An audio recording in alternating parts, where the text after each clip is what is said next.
Ano nga ba ang pinaka-latest ngayon? Kina Kim Chiu at Paolo Avellino or mas kilala sa Kim Pao.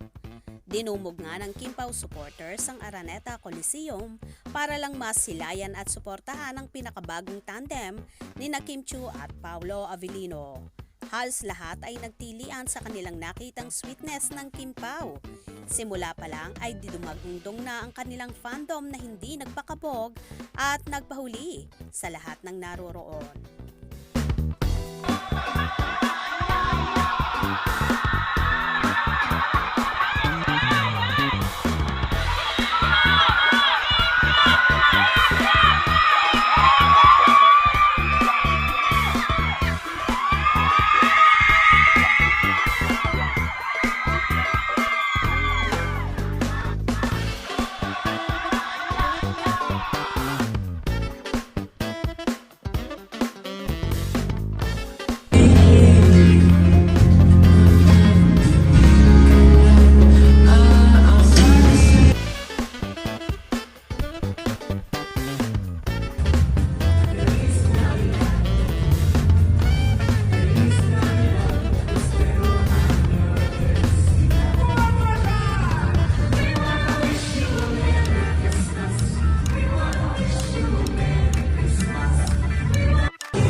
O diba, hindi talaga nagpakabog ang mga fans ni na Kim Chiu at Paolo Avellino at talaga namang dinumog din nila ang naturang venue.